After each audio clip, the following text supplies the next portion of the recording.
मनाए उत्सव। ये है अमृत महोत्सव, ये है अमृत महोत्सव, ये है अमृत महोत्सव, ये है अमृत महोत्सव। आओ मिलके मनाए।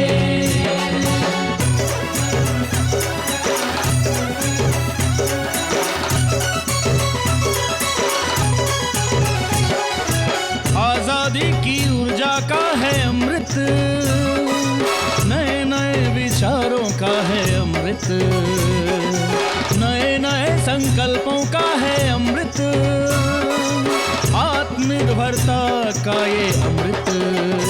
ये है अमृत महोत्सव, ये है अमृत महोत्सव, ये है अमृत महोत्सव, ये है अमृत महोत्सव। आओ मिलके मनाए। आज़ादी का अमृत महोत्सव हम सबको मिलकर मनाना है, जन जन की भागीदारी से ये अभियान सफल बनाना है। नमस्कार दर्शकों, मैं ऋतु जायसवाल एक बार हाजिर हूँ फिर से आज़ादी के अमृत महोत्सव के विशेष कार्यक्रम में। हमारे वेदों में कहा गया है मृत्योर्मुक्षीय मामृता, अर्थात हमें दुख, कष्ट और विनाश से आगे बढ़कर अमृत की ओर अग्रसर होना है। और हमारे आज़ादी के अमृत महोत्सव का भी यही उद्देश्य है। आज़ादी से के अमृत महोत्सव का मतलब है स्वाधीनता सेनानियों से प्रेरणा का अमृत। आज़ादी का अमृत का महोत्सव हमारे लिए है नई आज़ादी का अमृत। आज़ादी का महोत्सव यानी कि नए आत्मनिर्भर भारत का अमृत। तो आज इस विशेष कार्यक्रम में हम आपको भी सम्मिलित करेंगे और हमारे जो विशेषज्ञ हैं वो भी यही मानते हैं कि आज हमारे विश्व ने पूरा लोहा माना हुआ है कि जिस तरीके से हमारा भारत वैश्विक शांति की ओर, प्रगति की ओर अग्रसर है। और इसी विषय पर चर्चा करेंगे। जो विशेषज्ञ मंच साझा कर रहे हैं वो मिथिलेश कुमार सिंह जी हैं। आप एक प्रख्यात लेखक हैं। तो आज पूरा विश्व हमारी इस उत्सव को मना रहा है और हमने जो भी कार्य किए हैं उसका लोहा मान रहा है। तो सर, आप के हिसाब से आत्मनिर्भर भारत, क्योंकि हमारा आज का टॉपिक ही यही है कि आत्मनिर्भर भारत को बारे में आप क्या समझते हैं और आप हमारे व्यूअर्स को क्या बताएंगे? आत्मनिर्भर का मतलब होता है कि स्वयं के हुनर का विकास करना और उस आधार पर अर्थोपार्जन करना, यानी कि अपनी ज़रूरतों के लिए दूसरों पर आश्रित न होना। प्रधानमंत्री मोदी ने जो आत्मनिर्भर भारत का एक कॉन्सेप्ट दिया है, उसके पीछे का रीज़न ये है कि हम अपने ज़रूरतों के लिहाज से पूरी तरह आत्मनिर्भर हो जाए, उसके लिए विदेशों पर निर्भर न रहें।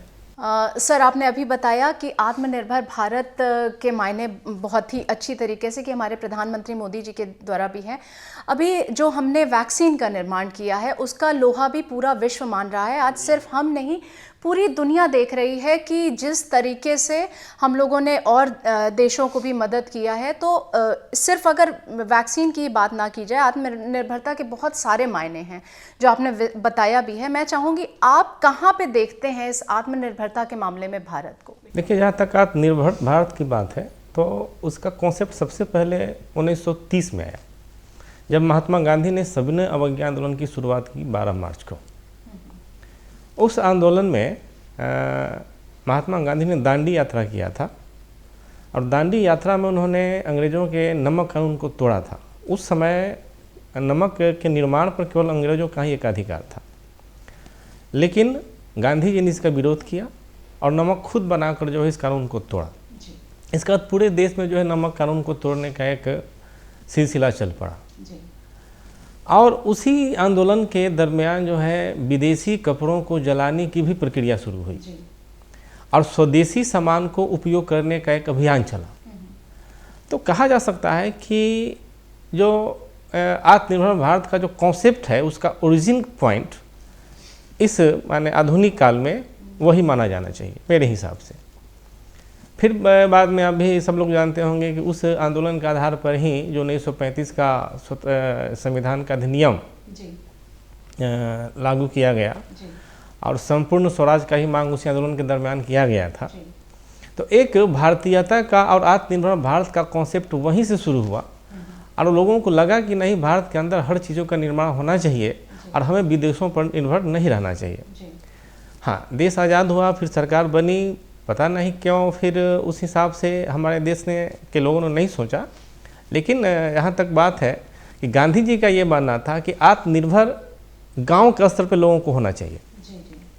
तो गांव पर क्या होता है कि अगर गांव के लोग आपस में ही चीज़ों को बनाएं और उसका उत्पादन करें और एक दूसरे की चीज़ों की आपूर्ति करें, तो फिर एक बड़ी बात होती है कि निर्भरता बाहर के जगहों से ख़त्म हो जाती है। लेकिन कुटीर और लघु उद्योगों के स्तर पर जो है हमारी उस समय की सरकार ने काम न करके भारी उद्योगों पर काम किया, जो कि ज़रूरी भी था उस समय। फिर चला मामला, चला आगे बढ़ा। लेकिन जब कोविड का समय आया तो उस समय भारी मात्रा में लोग बेरोजगार हुए और लघु और कुटीर उद्योग बंद हो गए। बड़े बड़े उद्योग जो है बंदी के कागज पर चले आए। तो जो पहला एक पैकेज घोषित किया गया, उसी में एक नए नारे का इजाद किया गया, आत्मनिर्भर भारत। इन्होंने नरेंद्र भाई मोदी ने किया 12 मई 2020 को, और यह इसके बाद नारा बन गया। और उसमें आपने देखा होगा कि पहले हमारे यहाँ पीपी किट नहीं था, मास्क नहीं था, सैनिटाइजर नहीं था, ऑक्सीजन किट नहीं थे, जो कि पहले कोविड के दौरान हमको महसूस करने को मिला। लेकिन कुछ ही दिनों के अंदर इस अभियान के तहत हमारे देश के अंदर इन सारी चीज़ों का निर्माण होने लगा। और सबसे आश्चर्य की बात यह है कि सीरम इंस्टीट्यूट पुणे का है, उसने वैक्सीन का भी इजाद कर लिया। और हमने अपने यहाँ तो वैक्सीनेशन किया ही लोगों का। और सबसे संतोषजनक बात यह है कि पूरे विश्व को हमने लगभग 50 से अधिक देशों को हमने सप्लाई भी किया। और बहुत सारे देशों को हमने मुफ्त में दिया, और अपने विदेशी लोगों को, देश के लोगों को तो मुफ्त में हमने दिया ही। ये एक बहुत बड़ी बात थी।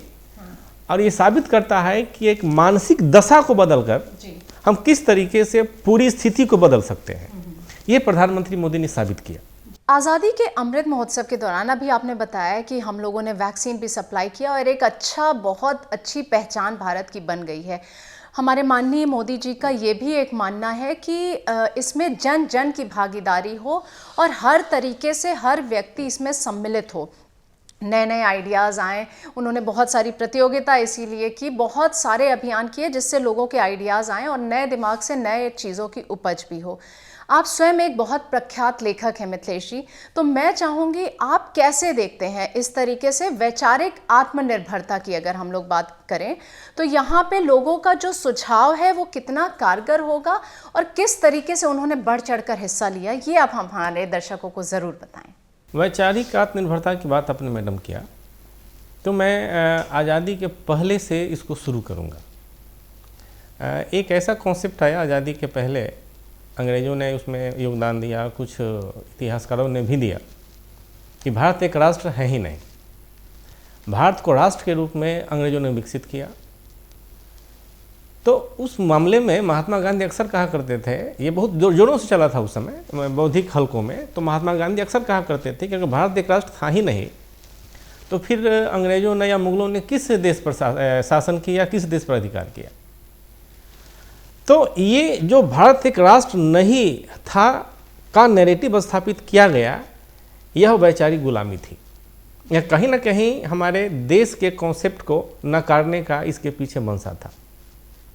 और निश्चित तौर पर यह जो औपनिवेशिक मानसिकता थी, मैं ऐसा मानता हूँ।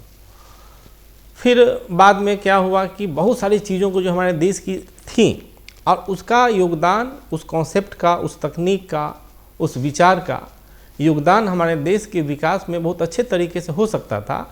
लेकिन हम लोगों ने केवल विदेशों के मॉडल के आधार पर अपने विकास की प्रक्रिया शुरू की। जैसा कि आप जानती होंगे, हमारे दर्शक भी जानते होंगे कि पंचवर्षीय योजना हुआ, विश्वसूत्री कार्यक्रम हुआ, ये सारा चीज़ हमारा अपना देशीय पृष्ठभूमि के आधार पर तैयार नहीं किया गया था। ये वामपंथी देशों के आधार पर तैयार किया गया था। और यह कितना उसे विकसित हम हुए, उसके कितने अचीवमेंट प्राप्त, उसके कितने मतलब कि अचीवमेंट उसको मिले हमारे देश को, यह देखने की बात है, यह सोचने की बात है। लेकिन ये चला, तो मेरे कहने का मतलब ये है कि अगर भारत के अंदर भारत के ज़मीनी हकीकत के आधार पर योजनाएं तैयार की गई होती तो हम ज़्यादा विकास करते, हमारा देश ज़्यादा विकसित होता। आज की तारीख में 2014 के बाद हमने देखा कि प्रधानमंत्री मोदी जी ने एकदम देश की जो इनहेरेंट कैरेक्टर्स हैं, जो उसके गुण हैं, उसको लेकर उन्होंने आगे बढ़ने का काम किया। जैसे कि आपने देखिए योगा एक तरह से कुछ लोगों के बीच का चीज़ हो गया था, लेकिन प्रधानमंत्री मोदी ने उस जन जन में उसको प्रचारित कर दिया। और सबसे बड़ी बात है कि विश्व के लिए एक थाती है, ये सिद्ध कर दिया। योगा से शारीरिक और मानसिक दोनों समझिए कि उससे वेलनेस मिलता है लोगों को, उससे आदमी मानसिक रूप से भी स्वस्थ होता है और शारीरिक रूप से भी स्वस्थ होता है। और आज की तारीख में पूरा विश्व योगा दिवस मनाता है। यह इस सरकार के प्रयास से ही हुआ है, और यह तभी हुआ है जब हमने अपने वैचारिक गुलामी छोड़ दिया है। हम वैचारिक रूप से आत्मनिर्भर हो गए हैं, अपने गुणों को, अपने कैरेक्टर को हमने पहचानना शुरू कर दिया है। उसी तरीके से आगे भी देखेंगे आप कि किस तरीके से आयुर्वेद को बढ़ावा दिया गया, और कोविड से बाहर निकलने में आयुर्वेद ने कितना बड़ा योगदान दिया, ये केवल सोचने की बात है, ये देखने की चीज़ है। ये सिद्ध हो चुका है कि अगर हमारे यहाँ आयुर्वेद नहीं होता तो जितनी सफलता से हमने कोविड से लड़ाई लड़ी, उतनी सफलता से शायद हम नहीं लड़ पाते। अन्य देशों में देखिए कि क्या हुआ है।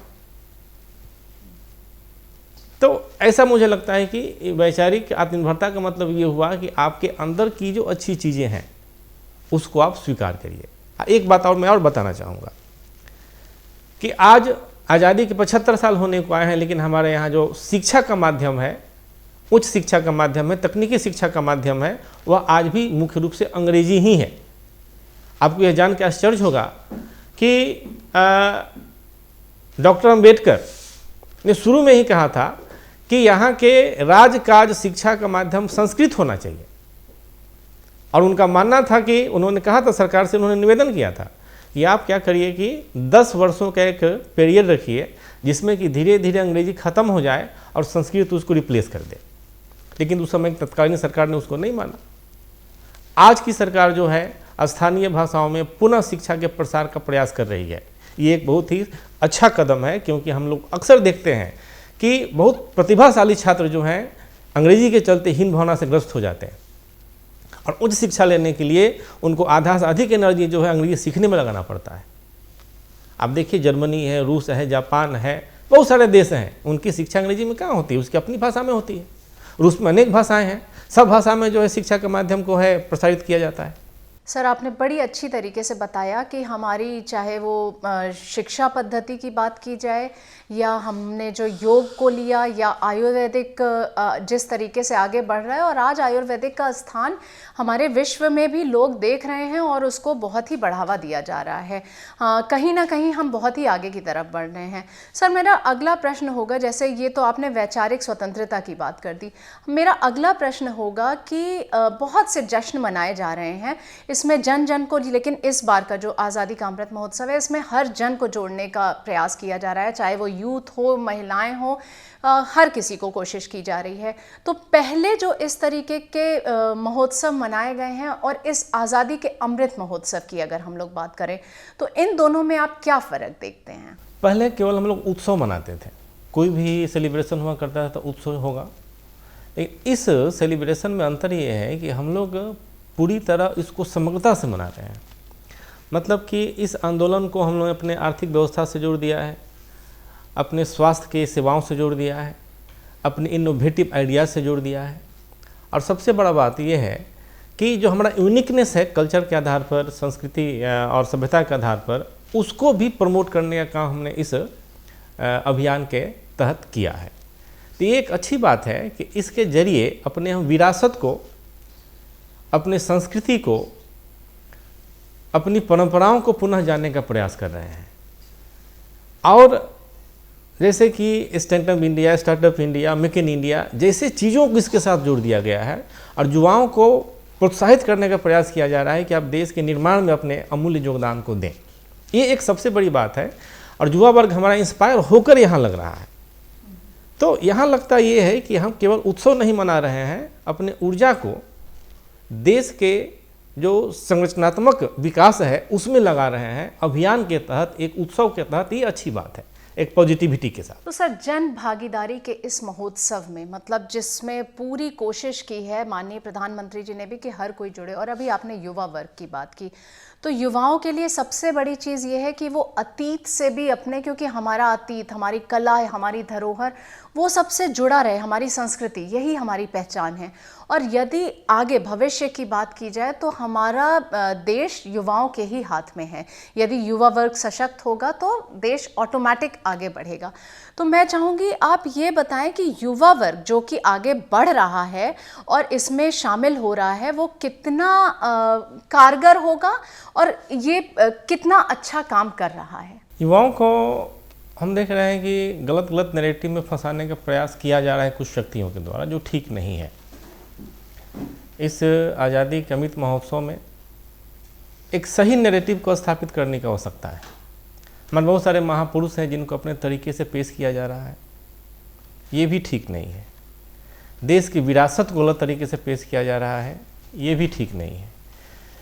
जैसे कि एक एग्जाम्पल मैं देना चाहूँगा कि जैसे डॉक्टर अम्बेडकर हुए, डॉक्टर अम्बेडकर को एक वर्ग, एक धर्म के विरोधी के तौर पर स्थापित करने का प्रयास किया गया, जबकि वास्तविकता यह है कि अम्बेडकर एक बहुत विद्वान और एक उनका अध्ययन का जो कैनवस था बहुत विशाल था। अम्बेडकर ने अनेक धर्मों के जो भी धर्म और परंपराएं थी जो गलत था समाज में, उसका विरोध किया, लेकिन उन्हें एक खास धर्म के विरोधी के तौर पर स्थापित किया गया, ये ठीक नहीं था। तो इस नैरेटिव को ख़त्म करके एक सही नैरेटिव को स्थापित करने की आवश्यकता है, जिससे कि हमारा युवा वर्ग इतिहास के सही चीज़ों को जान पाए। और मुझे लगता है कि इतिहास के पुनर्लेखन की भी आवश्यकता है, ताकि देखिए अम्बेडकर ने ही नहीं, बहुत बड़े बड़े लोगों ने कहा है कि वह पीढ़ी जो अपने इतिहास को नहीं जानती वह इतिहास नहीं बना पाती है।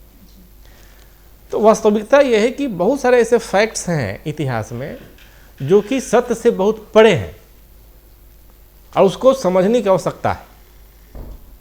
अब जैसे कि जाति प्रथा की बात की जाती है, तो जाति प्रथा को लेकर पूरे भारतीय संस्कृति और सभ्यता को ब्लेम किया जाता है, जबकि वास्तविकता यह है कि जाति प्रथा में कठोरता 712 ईस्वी के बाद आए और बौद्ध काल में जातियां बननी शुरू हुई थी, लेकिन बौद्ध काल में जातियों में कठोरता नहीं थी। लेकिन आज अगर आप आदमी से पूछे तो लोग कहेंगे कि यह तो हिंदू धर्म का एक बहुत बड़ा अंग है। तो हमको ये समझना चाहिए कि देखिए, एक in the course of time हर जगह विसंगतियाँ आती हैं, अपने आप को रिकरेक्ट भी करती हैं, जो कि हमारे यहाँ की सभ्यता संस्कृति में हुआ है और होता रहा है। लेकिन इसको एक अभिशाप नहीं माना जाना चाहिए, एक नॉर्मल प्रोसीजर माना जाना चाहिए। तो ये हमारी आम जनता को, हमारे युवाओं को समझने की आवश्यकता है। जैसा अभी आपने बताया कि युवाओं की बात की जाए तो वाकई में ये देश युवा ही संभाल रहे हैं और उनके ही हाथ में हमारा आगे आने वाला भविष्य है। तो ऐसे और भी बहुत से अभियान हैं, जैसा आपने अभी पहले भी जिक्र किया था। मैं चाहूँगी आप उन अभियानों के बारे में जो चल रहे हैं उस बारे में हमारे दर्शकों को उससे रूबरू कराएं, ताकि जो भी व्यूअर्स ये देख रहे हों वो उससे लाभान्वित हों। इसमें बहुत सारी सरकार की योजनाएं हैं, जैसे मेक इन इंडिया हुआ, स्टैंड अप इंडिया हुआ, डिजिटल इंडिया हुआ, और महिलाओं के भी सशक्तिकरण की बहुत सारी योजनाएं हुई। और यहाँ पर मैं एक बात कहना चाहूँगा कि बेटी बचाओ बेटी पढ़ाओ योजना आंदोलन जो है, इसमें जो नारा दिया हमारे प्रधानमंत्री मोदी जी ने, तो ये जान के बड़ा आपको सुखद आश्चर्य होगा कि आज की तारीख में हमारा जो सेक्स रेशियो है वो पॉजिटिव हो चुका है। पहले प्रति 1000 पुरुषों पर महिलाओं की संख्या 1000 से कम थी, आज 1000 या 1000 से अधिक हो चुकी है। तो आप समझिए कि एक पॉजिटिव ड्राइव चलाकर, लोगों की मानसिकता बदलकर कितना बड़ा परिवर्तन लाया जा सकता है, इससे सिद्ध होता है। तो ये हमारे प्रधानमंत्री के लीडरशिप का, हमारे प्रधानमंत्री के बातों में जो एक शक्ति है उसको प्रदर्शित करती है। किस तरीके से उनके अभियान को, उनके अपील को लोग हाथों हाथ लेते हैं और स्पिरिचुअली इस काम को करते हैं। ये सोचने की बात है और इस पर प्रसन्न होने की बात है कि हमारे पास एक ऐसा लीडरशिप है कि लाल बहादुर शास्त्री के बाद हमको लगता है कि इस तरह की लीडरशिप पहली बार आया है जिसने कि इस तरह के मूवमेंट को क्रिएट किया है। तो सर, अभी आपने बताया कि बेटी बचाओ बेटी पढ़ाओ और आत्मनिर्भर भारत की बात कर रहे हैं हम लोग। अगर आत्मनिर्भर भारत की बात की जाए तो आज हमारे कार्य का जो हमारी प्रगतिशीलता है उसका लोहा पूरी दुनिया मान रही है। पूरा विश्व एक भारत को विश्व गुरु के रूप में देख रहा है। हर जगह हमने अपनी एक पहचान बना ली है, धरती से लेकर आकाश तक हर जगह लोग अगर अभी आपने महिलाओं की बात की तो महिलाएं भी पुरुषों के साथ कंधे से कंधा मिलाकर अब किसी भी क्षेत्र में वो पीछे नहीं है। तो अब अगर ये सारे क्षेत्रों की बात की जाए और भारत जिस गति से अपनी प्रगतिशीलता को बढ़ाते जा रहा है, आप कहाँ पे देखते हैं सर कि भारत की प्रगतिशीलता के अगर हम बखान करें, विस्तार करें तो आप उसको कैसे देखते हैं? देखा जाए तो भारत का इकोनॉमी इतने विकट स्थिति में भी अपने आप को सस्टेन किया, और पूरे विश्व में पोस्ट कोविड इकोनॉमी की जब बात की जाती है तो बहुत सारे देशों की इकोनॉमी स्ट्रगल कर रही है और हमारे देश की इकोनॉमी जो है विकसित हो रही है और एक संतोषजनक स्तर पर आकर आज भी टिकी हुई है। तो यह हमारे भारत के इकोनॉमी के मजबूती को और एक कुशल नेतृत्व को प्रदर्शित करता है।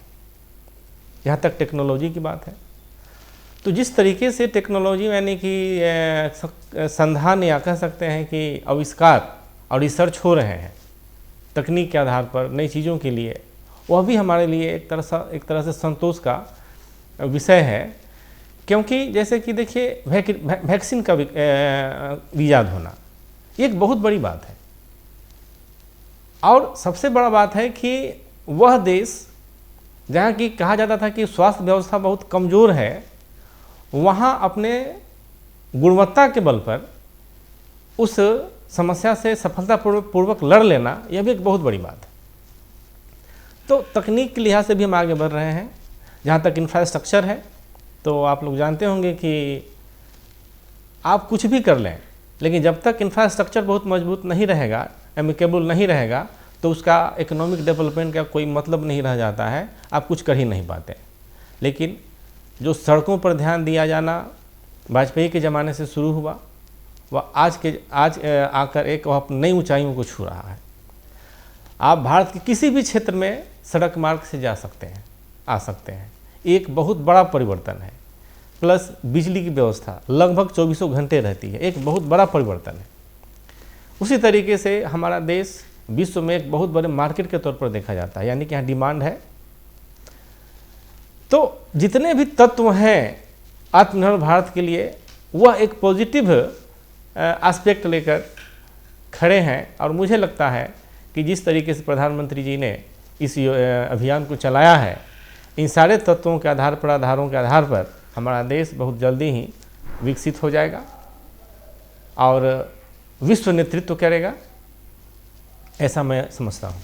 जी सर, आपने बहुत अच्छी तरीके से बताया कि आज भारत को विश्व गुरु के रूप में देखा जा रहा है और भारत की सारी उपलब्धियों को भी बहुत ही विस्तार से हमारे दर्शकों को बताया। सर, मैं चाहूँगी चलते चलते समय का भी थोड़ा सीमा निर्धारित है और भी बहुत सी बातें हैं जो हमें करनी है, लेकिन आप छोटा सा संदेश हमारे दर्शकों को दें। आज़ादी के अमृत महोत्सव पर मैं भारत के युवाओं को ही संदेश देना चाहता हूँ कि अधिकार की बात करने के पहले अपने कर्तव्यों को याद रखें और जनरली अपने समस्याओं के लिए सरकार और समाज को दोषी ठहराने के बजाय उसके समाधान का व्यक्तिगत प्रयास करें। उनके व्यक्तिगत प्रयास से ही उनकी समस्याओं के साथ साथ देश का भी समस्या का समाधान होगा। और सबसे बड़ी बात मैं यह कहना चाहूँगा कि सरकारी नौकरियों के प्रति ही केवल आकर्षण न रखें। देश ने बहुत सारी चीज़ों को, बहुत सारी योजनाओं को शुरू किया है, मेक इन इंडिया, आपको stand up India, startup India. तो स्वयं उद्यमी बने, खुद भी रोजगार अपने लिए बनाए और रोजगार सीकर नहीं, यानी एम्प्लॉयमेंट सीकर नहीं, एम्प्लॉयमेंट प्रोवाइडर बने। सर, आपने अपना कीमती समय दिया और चलते चलते जो एक बहुत सटीक बात आपने कही कि रोज़गार सीकर ना बनकर रोज़गार देने वाले बने, तो नौकरी देने वाले बनिए, ना कि हमेशा नौकरी पाने की इच्छा रखिए। जी सर, आपने बहुत ही अच्छी बात करी और अपना कीमती समय दिया, हमारे स्टूडियो में आया, उसके लिए बहुत बहुत धन्यवाद सर। वीरता का कोई शिखर हमसे छूटा नहीं है, पर अपनी ताकत के बल पर हमने किसी कमज़ोर देश को लूटा नहीं है। हमारी इज्जत, हमारी आबरू, हमारी गंगा ही है और वही गंगा के पानी से एक आचमन करता है तो एक वज़ू करता है। आपने सुना है कभी mother Spain, mother Britain, mother America, एक भारत ही है हमारा मुल्क, जिसे हम कहते हैं भारत माता। तो दोस्तों, आज के अंक में बस इतना ही। चलते चलते मैं बस इतना ही कहना चाहूँगी अपने देशवासियों को आज़ादी के अमृत महोत्सव की ढेर सारी शुभकामनाएं। अगले अंक में आपसे फिर मुलाकात होगी। धन्यवाद। आजादी के वर्षगांठ पर, आजादी के वर्षगांठ पर चलो मनाए उत्सव। ये है अमृत महोत्सव, ये है अमृत महोत्सव, ये है अमृत महोत्सव, ये है अमृत महोत्सव। आओ मिलके मनाए।